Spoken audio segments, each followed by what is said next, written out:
પરિણામો છે એ તમને સંશોધન દ્વારા ખબર પડી જશે. એટલે જ કીધું છે કે જેને અધીન ભવિષ્યની વ્યૂહરચના ઘડી શકાય અને સફળ બનાવવાના નીતિ નિયમો પણ બનાવી શકાય. એટલે સંચાલકો માટે નીતિ ઘડતરમાં પણ ઉપયોગી છે. આગલો ફાયદો જોશું તો સંચાલનમાં ઉપયોગી. બજારને લગતા પહેલા પોઈન્ટથી આપણે જોઈએ છે કે વિવિધ પ્રશ્નો મળશે, એનો ઉકેલ લાવશું. એટલે એ જે ઉકેલ લાવવા માટે સંચાલકોએ આયોજન કરવું પડશે, દોરવણી આપવી પડશે, નેતૃત્વ પૂરું પાડવું પડશે અને જે નિર્ણયો કરવા પડશે. આ ઉપરાંત જે વસ્તુ છે, ઉત્પાદિત વસ્તુ, એની માંગ અને પુરવઠો, કારણ કે આપણે બજાર સંશોધન દ્વારા તમે બજારમાં વસ્તુનું પૂર્વાનુમાન તમે એસ્ટિમેટ લગાવી શકશો. એને લીધે વસ્તુની માંગ અને પુરવઠાનું સંકલન પણ કરી શકો. સંશોધન વગર આ વસ્તુ દિશાશૂન્ય છે. કેટલી માંગ થશે અને એના આધારે કેટલો પુરવઠો નક્કી કરશો એ જાણી શકાતું નથી. એટલે બજાર સંશોધન દ્વારા સંચાલનમાં પણ ઉપયોગી સાબિત થશે. એના પછીનું છે બજારના વિતરણમાં મદદરૂપ. તો કે કયા બજારો છે, કઈ વિતરણ વ્યવસ્થા વધારે અસરકારક બનશે, કયા વિસ્તારમાં ઘનિષ્ઠ પ્રયત્નોની જરૂર છે, કે કોઈ પ્રોડક્ટ છે કે આ વિસ્તારમાં તો એ જાય જ છે પણ હયાત વસ્તુનું વેચાણ હજુ વધારવું છે, તો કે જે વિસ્તારોમાં હજુ પણ વસ્તુ વેચી શકાતી નથી ત્યાં કયા વિતરણ પદ્ધતિથી આપણે આગળ વધી શકીએ, એ ઉજ્જવળ તકો પણ આ સંશોધન દ્વારા ખબર પડી શકે અને એવા વિસ્તારોમાં પણ સફળતાપૂર્વક તમારી વસ્તુને તમે પ્રવેશ આપી શકો. એ માટે પણ બજાર સંશોધન ઉપયોગી છે. અને આગળ છે ગ્રાહકોની માહિતી મેળવી શકાય. આ જે તમારી પ્રોડક્ટ છે, આ જે વસ્તુ છે એના વાપરનારા કોણ છે, કયા વિસ્તારમાં રહે છે, એનો ઉંમર, જાતિ, આર્થિક દરજ્જો, એ બધી માહિતી કાર્યક્ષેત્ર દ્વારા તમે મેળવી લીધી. હવે એ માહિતીનો ઉપયોગ કરી અને જો વસ્તુનું યોગ્ય સંચાલન કરી અને માર્કેટમાં મૂકશો તો ધારેલું જે વેચાણ ટાર્ગેટ છે, જે આંકડાઓ છે, એ સિદ્ધ કરી શકાશે.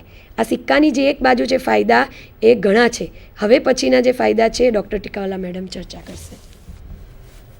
જોયું કે બજાર સંશોધન તમે જ્યારે કરી રહ્યા છો ત્યારે તમે અનેક રીતે ઉપયોગી છે, કે બજારના પ્રશ્નો ઉકેલી શકાય છે, નીતિ ઘડતર માટે ઉપયોગી છે, સંચાલનમાં ઉપયોગી છે. જેવી રીતે સંચાલનમાં ઉપયોગી છે એવી જ રીતે ઉત્પાદકને અનેક રીતે ઉપયોગી છે. કઈ રીતે? તો કે ઉત્પાદન આયોજનમાં, વિતરણ પદ્ધતિમાં, વેચાણ વ્યવસ્થા તંત્રનું કદ નક્કી કરવામાં, વસ્તુ કે સેવાની જાહેરાત કરવામાં, જાહેરાતનું માધ્યમ પસંદ કરવામાં પણ મદદરૂપ થાય છે. વસ્તુનું આયોજન એટલે કે કઈ વસ્તુ ક્યાં, ક્યારે, કેવી રીતે, કઈ પદ્ધતિથી બનાવવી એ નિર્ણય કરવા મદદરૂપ થશે. વિતરણ પદ્ધતિ કઈ અપનાવી, પ્રત્યક્ષ અપનાવી અને પરોક્ષ અપનાવી, અને જો પરોક્ષ અપનાવે તો કેટલા એજન્ટોની કે મધ્યસ્થોની નિમણૂક કરવી એ સંબંધિત તમને માહિતી આપશે. વેચાણ વ્યવસ્થા તંત્રનું કદ એટલે કે સેલ્સમેનોની કેટલી નિમણૂક કરવી જોઈએ એ સંબંધિત તમને માહિતી આપશે. વસ્તુની જાહેરાત કયા પ્રકારે કરવી જોઈએ એ સંબંધિત માહિતી આપશે. એટલે કે જ્યારે ઉત્પાદકની વાત કરીએ તો ઉત્પાદન કે આયોજન કરવાનું હોય છે, વિતરણ કરવાનું, વિતરણ કેવી રીતે શ્રેષ્ઠ બનાવવું કે જેથી ગ્રાહકો બજારમાંથી તમે ગ્રાહકોને સમયસર બજારમાંથી વસ્તુ આપી શકો અને ગ્રાહકો વસ્તુની ખરીદી કરી શકે. અને વેચાણ એટલે કે કેટલું કદ, જો વ્યવસ્થિત કદ નક્કી થાય અને સેલ્સમેન યોગ્ય રીતે રોકવામાં આવે અને કાર્યક્ષમ રોકવામાં આવે તો જ તમે વેચાણ વધારી શકો. અને જ્યારે તમે વેચાણ વ્યવસ્થા તંત્રનું કદ નક્કી કરો એના ઉપર ખર્ચ નક્કી થાય છે. એટલે કે કેટલા સેલ્સમેનો નિમણૂક કરવી જોઈએ એ સંબંધિત તમને માહિતી આપે છે. અને જાહેરાતનું માધ્યમ કયું સૌથી અસરકારક રહેશે એ સંબંધિત માહિતી પણ ઉત્પાદકને આપે છે. ત્યાર પછી વેપારીને માહિતી મેળવી શકાય કે તમારી વસ્તુ એટલે કે ઉત્પાદકો જે વસ્તુ બનાવી રહ્યા છે એ વસ્તુને વેચનારા વેપારીઓ કયા પ્રકારના છે તે જાણી શકાય છે. કારણ કે તમે જે મધ્યસ્થીઓની નિમણૂક કરો છો એ વેપારીઓ છે ને એ વેપારીઓ તમારા ગ્રાહકોને વસ્તુ માટે ભલામણ કરતા હોય છે. તો એ વેપારીઓ કયા પ્રકારના છે એ જાણી શકાય છે. અને જુદા એ વેપારીઓ કયા પ્રકારની ધંધાકીય નીતિ અપનાવે છે એની પણ માહિતી બજાર સંશોધન દ્વારા તમે પ્રાપ્ત કરી શકો છો. ત્યાર પછી વેચાણ નીતિ નક્કી કરવામાં મદદરૂપ થાય છે કે વેચાણ નીતિ કેવા પ્રકારની રાખવી. એટલે કે વેચાણ તમે જ્યારે કરી રહ્યા છો ત્યારે વસ્તુની કિંમત તો તમે નક્કી કરો છો પણ એની સાથે સાથે વેચાણ નીતિ કયા પ્રકારની, કે રોકડ વતાવ કેટલો આપવો જોઈએ, વેપારી વતાવ કેટલો આપવો જોઈએ, વસૂલાતની નીતિ કયા પ્રકારની રાખવી જોઈએ એ સંબંધિત તમને માહિતી આપે છે. અને જ્યારે તમે માહિતી મેળવો છો ત્યારે તમને ખ્યાલ આવે છે અને વિશ્લેષણ કરો છો અને નોંધો છો ત્યારે કે તમે જે વેચાણ નીતિ અપનાવેલી છે એ વેચાણ નીતિ યોગ્ય છે કે નહીં. અને જો ના હોય તો એમાં ફેરફાર કરવા જોઈએ તો કયા પ્રકારના ફેરફાર કરવા જોઈએ એ સંબંધિત તમને માહિતી આપે છે. એટલે કે જ્યારે બજાર સંશોધનની તમે પ્રક્રિયા કરી રહ્યા છો ત્યારે વેચાણ નીતિ તમારી યોગ્ય છે કે અયોગ્ય છે તેની તમે તપાસ કરી શકો છો. ત્યાર પછી વેચાણ વિસ્તારો નક્કી કરીને આપે છે કે કંપની જે વસ્તુ બનાવે છે એ વસ્તુનું પૃથ્થકરણ કરવામાં આવે છે કે વસ્તુ કયા પ્રકારની છે, કારણ કે એ પૃથ્થકરણ કરો ત્યાર પછી જ વેચાણના વિસ્તારો નક્કી થાય કે કયા વિસ્તારમાં એ વસ્તુને વેચવી જોઈએ. વિસ્તારો નક્કી કરો ત્યાર પછી બજારની સીમા નક્કી કરવી પડે કે તમારું વેચાણ સ્થાનિક હશે, પ્રાદેશિક હશે, રાષ્ટ્રીય હશે કે આંતરરાષ્ટ્રીય હશે. એટલે કે તમે બજાર વિસ્તાર નક્કી કરો, બજાર નક્કી કરો. ત્યાર પછી એ વસ્તુની શ્રેષ્ઠ રીતે વહેંચણી કરવા માટે જે જુદા જુદા વિસ્તારો છે એ જુદા જુદા વિસ્તારો માટે સેલ્સમેન નક્કી કરવામાં આવે છે, કારણ કે અલ્ટિમેટલી તમે જે વિસ્તાર નક્કી કરો, બજાર નક્કી કરો, એ બજારમાં વસ્તુને જો પહોંચાડવી હોય તો તમારે સેલ્સમેનની મદદ લેવી પડે. અને એ સેલ્સમેન કયા પ્રકારના હશે, કેટલા હશે એ સંબંધિત માહિતી કે જે નક્કી કરવાની છે એ પણ તમને બજાર સંશોધન દ્વારા પ્રાપ્ત થાય છે. ત્યાર પછી આવે કે વેચાણના કોટા નક્કી કરવામાં ઉપયોગી થાય. તમે સેલ્સમેન નક્કી કરો છો, તમે ટાર્ગેટ નક્કી કર્યો છો, પણ એ ટાર્ગેટને ડિસ્ટ્રીબ્યુટ તમારે ક્યાં કરવું પડે? સેલ્સમેનમાં કરવું પડે. તો કે દરેક વિસ્તાર માટે જુદા જુદા સેલ્સમેન તમારે નક્કી કરવા પડે કે કયા વિસ્તારની અંદર કયા સેલ્સમેનની તમે નિમણૂક કરશો. ત્યાર પછી એ સેલ્સમેનને તમારે વેચાણના કોટા ફાળવવો પડે. તો કયો જે એ અને વેચાણના કોટા સેલ્સમેનને આધારે તમારે ફાળવવાનો હોય છે કે કયો સેલ્સમેન કેટલા રકમનું અને કેટલા એકમનું વેચાણ કરશે, તમારે એની માહિતી આપવી પડશે. અને એ માહિતીને આધારે સેલ્સમેન એ વસ્તુ માટે કાર્યરત થાય છે, વસ્તુનું વેચાણ કરવા માટે. એટલે કે તમે જ્યારે બજાર સંશોધન કરો છો તો બજાર સંશોધન કયા સેલ્સમેન માટે તમારે કેટલા કોટા નક્કી કરવા જોઈએ એ સંબંધિત માહિતી આપે. અને તમે જે એકમ વેચાણના કોટા નક્કી કરો છો તો એને આધારે તમારે વેચાણના આંકડો નક્કી થાય અને તેને આધારે વસ્તુની માંગ અને પુરવઠા વચ્ચે સમન્વય સાધવાનો કેવી રીતે સાધવો એમાં પણ બજાર સંશોધન મદદરૂપ થાય છે. ભાવ નીતિ નક્કી કરવામાં મદદરૂપ કે વસ્તુની કિંમત કેટલી રાખવી જોઈએ અને વસ્તુમાં જે ફેરફાર થયા છે એટલે કે વર્ષ દરમિયાન તમે કેટલા ફેરફાર થયા છે એ સંબંધિત પણ તમને માહિતી બજાર સંશોધન દ્વારા પ્રાપ્ત થઈ શકે છે. ત્યાર પછી વાત આવે તો કે વસ્તુનું પેકિંગ નક્કી કરવામાં મદદરૂપ. આજના હાલની યુગની વાત કરીએ તો કોઈપણ વસ્તુને જ્યારે માર્કેટમાં વેચવી હોય તો તે વસ્તુ એટ્રેક્ટિવ હોવી જોઈએ અને એટ્રેક્ટિવ જો બનાવવી હોય તો પેકિંગ મહત્ત્વનું ભાગરૂપ ભજવે છે, કારણ કે ગ્રાહકો વસ્તુના પેકિંગને આધારે વસ્તુની ખરીદી કરતા હોય છે કેટલીક વખત. તો કે એ સંબંધિત માહિતી પણ તમને બજાર સંશોધન દ્વારા પ્રાપ્ત થઈ શકે છે અને એને આધીન તમારે વેચાણનું લક્ષ્યાંક ક્યાં સુધી પહોંચવું જોઈએ એ સંબંધિત માહિતી પણ તમને આપશે. ત્યાર પછી જાહેરાતનું માધ્યમ નક્કી કરવામાં મદદરૂપ છે કે જાહેરાતનું કયું માધ્યમ નક્કી કરવું જોઈએ અને અસરકારકની જો માધ્યમની પસંદગી કરીએ તો જ ગ્રાહકોનું ધ્યાન કેન્દ્રિત કરી શકીએ છીએ. તો કયું માધ્યમ અપનાવવું જોઈએ તે પણ તમને બજાર સંશોધન દ્વારા પ્રાપ્ત થાય છે. ત્યાર પછી વિતરણ પદ્ધતિ નક્કી કરી શકાય છે. તો કે ઓછામાં ઓછા ખર્ચે વિતરણ કેવી રીતે શક્ય બનાવે, કારણ કે વસ્તુ જ્યારે વેચીએ છીએ તો વસ્તુની વેચાણ કિંમતની અંદર વિતરણ ખર્ચ સમાવેશ થાય છે. જો વિતરણ ખર્ચ વધુ હોય તો વસ્તુની કિંમત વધારે હોય છે. તો કે જ્યારે સંશોધન કરો છો તે ઓછા ખર્ચે જો ગ્રાહકોને તમે વસ્તુ પહોંચાડી શકો એ સૌથી સારું કહેવાય. તો કઈ રીતે પહોંચાડો છો અને કઈ પદ્ધતિ અપનાવવી જોઈએ એ સંબંધિત તમને માહિતી પૂરી પાડે છે. અને જે નવા ગ્રાહકો છે એ નવા ગ્રાહકો સુધી તમે ઓછામાં ઓછા ખર્ચે વસ્તુ કઈ રીતે પહોંચાડી શકશો એ સંબંધિત પણ માહિતી બજાર સંશોધન દ્વારા તમે પ્રાપ્ત કરી શકો છો. અને લાસ્ટની અંદર વાત કરીએ તો કે હરીફાઈમાં ટકી રહેવા અંગેની માહિતી પણ આપે છે. તો કે હરીફ ઉત્પાદક કોણ છે, કયા પ્રકારનો છે, એ કયા પ્રકારની વસ્તુ બનાવે છે, એ નીતિઓ કયા પ્રકારની અપનાવે છે, એની નબળાઈઓ કયા પ્રકારની છે એની માહિતી પણ તમે પ્રાપ્ત કરી શકો છો.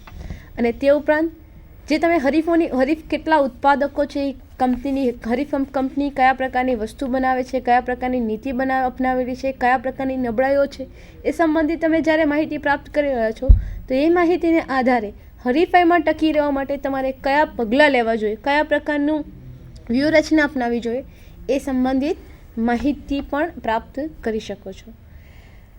જો બજાર સંશોધન કરવાથી જો આટલા ફાયદા થતા હોય તો કેટલીક એની મર્યાદાઓ પણ છે.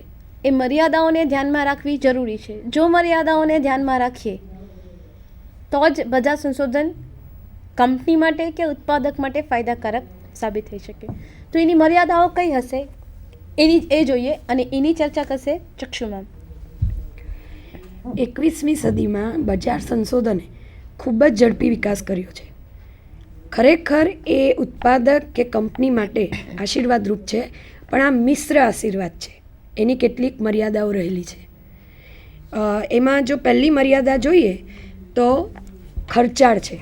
આટલી ચર્ચા પછી એક સામાન્ય ખ્યાલ આવી શકે કે આટલી બધી વસ્તુમાં જો સંશોધનની જરૂર પડતી હોય તો એના માટે કર્મચારીઓ ખૂબ મોટા પ્રમાણમાં રોકવા પડે, અને એ પણ સામાન્ય જ્ઞાન ધરાવતા નહીં, ખાસ તાલીમ પામેલ કર્મચારીઓની આવશ્યકતા રહેશે, અને આ નિષ્ણાતો પાછળ સારો એવો ખર્ચ કરવો પડે. આ ઉપરાંત આ બજાર સંશોધનનું કાર્ય એ એક દિવસનું કે એક અઠવાડિયાનું નથી, લાંબો સમયગાળો માંગે છે. એટલે માણસો રોકવાનો ખર્ચ પ્લસ આ કાર્યક્રમ જે લાંબો સમય સુધી ચાલશે એનો ખર્ચ, એ બંને મળીને એમ કહી શકાય કે આ માર્કેટ રિસર્ચ એ એક્સપેન્સિવ છે. એ દરેક ઉત્પાદક માટે એ એફોર્ડેબલ નથી. એટલે પહેલી જ મર્યાદા છે ખર્ચાળ છે. બીજું છે માહિતીના પ્રાપ્તિ સ્થાનોની યોગ્યતા, કે આખું આ સંશોધન માહિતી ઉપર નિર્ભર છે. જે પ્રાપ્તિ સ્થાનોમાંથી માહિતી આવે છે, પછી એ ગ્રાહક અંગેની હોય, હરીફ અંગેની હોય, વેચાણ વ્યવસ્થાની હોય, વિતરણ વ્યવસ્થાની હોય, એ માહિતીની જે સ્ત્રોત છે એ સ્ત્રોત જ જો રિલાયબલ નહીં હશે, યોગ્ય નહીં હશે, સાચા નહીં હશે, તો એના ઉપરથી જે સંચાલકો નિર્ણયો લેશે કે નીતિ ઘડતર કરશે એ ખોટા માર્ગે દોરશે, ગેરમાર્ગે દોરશે, અને આપણો જે પેલો વેચાણ વૃદ્ધિનો લક્ષ્યાંક છે એ કદી પણ પૂરો થશે નહીં. એટલે કે એ બધી માહિતીઓ બજાર સંશોધન માટે બિનઉપયોગી સાબિત થશે. ત્રીજી મર્યાદા છે વિશ્લેષણની યોગ્યતા. જે રીતે કહેવાયું કે માહિતી માનો કે સાચી આવી ગઈ, પણ એ માહિતીને જો રો સ્વરૂપમાં એટલે કે કાચી માહિતીના સ્વરૂપમાં રવા દઈએ તો નિર્ણય માટે એ ઉપયોગી નથી. એને ચોક્કસ એનાલિસિસ કરી, વિશ્લેષણ કરી અને તમારે એક તારણ ઉપર આવવું પડે. હવે એ જો વિશ્લેષણની જે પદ્ધતિઓ છે એ વિશ્લેષણની પદ્ધતિની પણ ખોટી પસંદગી થઈ જાય, કોઈ ઓછા જ્ઞાન ધરાવતા વ્યક્તિ દ્વારા જો એ વસ્તુનું વિશ્લેષણ થઈ જાય તો પણ એની યોગ્યતા શંકાસ્પદ છે. એક ક્વેશ્ચન માર્ક બની જશે કે આ માહિતી પરથી લેવાયેલા નિર્ણયો એ સાચા છે કે ખોટા. એની આગળની મર્યાદા છે વધુ સમય. એની આગળની મર્યાદા છે વધુ સમય. તો કે આગળ જ કીધું તે કે આ એક દિવસ કે એક અઠવાડિયાનું કામ નથી. આ જે સંશોધનનું કાર્ય છે એ મહિનાઓ, એનું પરિણામ આવતા મહિનાઓ અને વર્ષો લાગે. તો એના માટે સંચાલકોમાં ધીરજ હોવી જરૂરી છે. જો સંચાલકો અધીરા બની અને ઝડપી નિર્ણયો લઈ શકે તો એના ફાયદાને બદલે ધંધાકીય એકમ મુશ્કેલીમાં મુકાઈ શકે એવું બને. એટલે આ ટાઈમ કન્ઝ્યુમિંગ પ્રોસેસ છે. જો સમય સુધી રાહ જોવાની ધીરજ હોય તો જ આ વસ્તુ સાચા પરિણામ આપી શકે છે. અને આગળનો મુદ્દો છે લાયકાત અને તાલીમ પામેલા કર્મચારીઓની જરૂર, જેની ખોટ વર્તાઈ રહી છે સમાજમાં. ચોક્કસ નિષ્ણાત વ્યક્તિઓ વિશ્લેષણ કરી શકે, વ્યવસ્થિત માહિતી લાવી શકે એવા વ્યક્તિઓની જરૂર છે. અને જો એ તાલીમ પામેલા વ્યક્તિઓ જો ધંધાકીય એકમ શોધી નહીં શકે, રોકી નહીં શકે, તો પણ જે માહિતીનું વિશ્લેષણ થયું છે અને એના જે ફાયદા થવા જોઈએ એની બદલે એ ફાયદા મર્યાદામાં પરિવર્તિત થઈ જશે. આ ઉપરાંતની મર્યાદાની ચર્ચા ડૉક્ટર ટીકાવાલા મેડમ કરશે. આપણે જોયું કે બજાર સંશોધન તમે જ્યારે કરો છો તો એના અનેક ફાયદા છે, પણ એની મર્યાદા પણ છે. ખર્ચાળ છે, માહિતીની યોગ્યતાની ચકાસણી કરી અઘરી બાબત છે. લાયકાત અને તાલીમ પામેલ કર્મચારીઓ કે અધિકારીઓ હોવા જરૂરી છે. આ ઉપરાંત એવું કહી શકાય કે બધી સમસ્યાઓ માટે એક માપ કે કદ યોગ્ય નથી. જ્યારે બજાર સંશોધનની પ્રક્રિયા તમે કરી રહ્યા છો ત્યારે બજાર સંબંધિત કે બજાર પ્રક્રિયા સંબંધિત કે ક્રિયા સંબંધિત અનેક પ્રશ્નો છે. અનેક પ્રશ્નોની વાત કરીએ તો એ દરેક પ્રશ્નો માટે એક જ માપ યોગ્ય હોઈ શકે અને એ માપને આધારે તમે કોઈ ચોક્કસ સમસ્યાનો ઉકેલ લાવી શકો એ શક્ય નથી. તો કે જ્યારે તમે સંશોધનની પ્રક્રિયા કરી રહ્યા છો તો સંશોધનની અંદર ફક્ત ને ફક્ત મહત્ત્વની સમસ્યા ઉપર પર ધ્યાન કેન્દ્રિત થાય છે. બાકી જે અન્ય સમસ્યાઓ છે એ સમસ્યા ઉપર કદાચ ધ્યાન કેન્દ્રિત નહીં કરવામાં આવે તો શક્ય છે કે તમને જે સૂચનો કે ઉકેલ મળે છે યોગ્ય નહીં હોઈ શકે. અને જો મહત્ત્વની સમસ્યા સિવાય અન્ય સમસ્યાઓ પણ કદાચ કંપની ઉપર વિપરીત રીતે અસર કરતી હોય છે તો એ દરેક સમસ્યા ઉપર ધ્યાન કેન્દ્રિત કરવું જરૂરી છે. જો મહત્ત્વની સમસ્યા ઉપર જ માત્ર ધ્યાન કેન્દ્રિત કરવામાં આવે તો એવું કહી શકાય કે મહત્વની સમસ્યાઓને આધારે ચોક્કસ અભ્યાસ કરીને ભલામણ કે માત્ર મહત્વની સમસ્યાઓને ધ્યાનમાં રાખીને જ ભલામણ કરવામાં આવે છે. અને એ ભલામણને જો અમલમાં મૂકો તો શક્ય છે કે કદાચ કંપનીને ફાયદા કરતાં નુકસાન થવાની શક્યતા કદાચ વધારે રહેલી છે. એટલે એવું કહી શકાય કે બધી સમસ્યા માટે એક માપ યોગ્ય નથી. ત્યાર પછી જોઈએ તો કે માહિતી પર આધારિત છે. તમે જે બજાર સંશોધન કરો છો એ બજાર સંશોધનની પ્રક્રિયામાં તમે બજાર સંબંધિત માહિતી પ્રાપ્ત કરો છો. જ્યારે તમે માહિતી પ્રાપ્ત કરો અને જો એ માહિતી કદાચ અપૂરતી હોય, અયોગ્ય હોય કે પક્ષપાતી હોય તો એ માહિતીને આધારે જો તમે સૂચન કર્યા હોય તો એ સૂચન વધુ અસરકારક સાબિત થતું નથી. કારણ કે જો અપૂરતી માહિતી એટલે કે બજાર સંશોધક કઈ રીતે વસ્તુની માહિતી એટલે કે બજાર સંબંધિત કે વસ્તુ સંબંધિત માહિતી કઈ રીતે પ્રાપ્ત કરે છે તો એ બધી જ માહિતી ક્વેશ્ચનર દ્વારા પ્રાપ્ત કરે છે. જો ક્વેશ્ચનર અપૂરતી હોય, અયોગ્ય હોય કે પક્ષપાતી હોય કે બાયસ દ્વારા મેળવેલી હોય અને એની આધારે તમે જે સૂચન કરો છો એ સૂચન શક્ય છે કે વધુ અસરકારક સાબિત થશે નહીં અને એ કંપનીને ફાયદા કરતાં નુકસાન કદાચ વધારે કરાવશે. ત્યાર પછી તૈયાર સૂચનો કે ભલામણ. હવે જ્યારે બજાર કેટલીક વખત એવું થાય કે બજાર સંશોધનની તમે પ્રક્રિયા કરી રહ્યા છો કે ક્રિયા કરી રહ્યા છો ત્યારે સંશોધક શું કરશે કે પોતાને જે અનુકૂળ હોય એવી સમસ્યાઓને માત્ર ધ્યાન કરશે. કારણ કે એની પાસે રેડીમેડ સૂચનો હોય છે તો એ સૂચનો જ સીધા અમલમાં મૂકશે અને ગ્રાહક કે સંચાલકને ભલામણ કરશે. તો કે તૈયાર સૂચનો કે ભલામણ જો સંશોધક પોતાની અનુકૂળ હોય એવા સૂચનો કરે અને જો એ અમલમાં મૂકવામાં આવે તો શક્ય છે કે એકમને ફાયદો થવાની જગ્યાએ નુકસાન થવાની ત્યાં પણ શક્યતા વધારે રહેલી છે. એટલે કે જ્યારે બજાર સંશોધનની પ્રક્રિયા કરી રહ્યા છો ત્યારે બને ત્યાં સુધી તૈયાર સૂચનો કે ભલામણ ના હોવા જોઈએ એની ખાસ તકેદારી રાખવી જરૂરી છે. ચોક્કસ ભાવિ ધારણા અશક્ય છે. આપણે બધાને જ ખબર છે કે ભવિષ્ય એ અનિશ્ચિત છે અને એના માટે ધારણા કરવી એ મુશ્કેલીનું કાર્ય છે.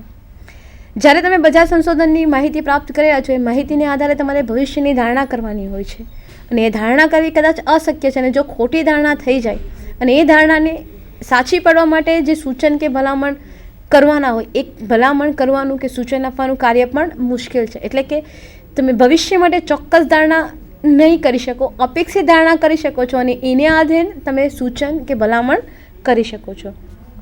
અને છેલ્લી વાત કરીએ તો કે છેલ્લો એનો જે ગેરફાયદો છે તો કે યોગ્ય માહિતી સંચાર જરૂરી છે. કારણ કે બજાર સંશોધનની પ્રક્રિયા તમે જે કરો છો એ બજાર સંશોધનની પ્રક્રિયા તમે જ્યારે કરી રહ્યા છો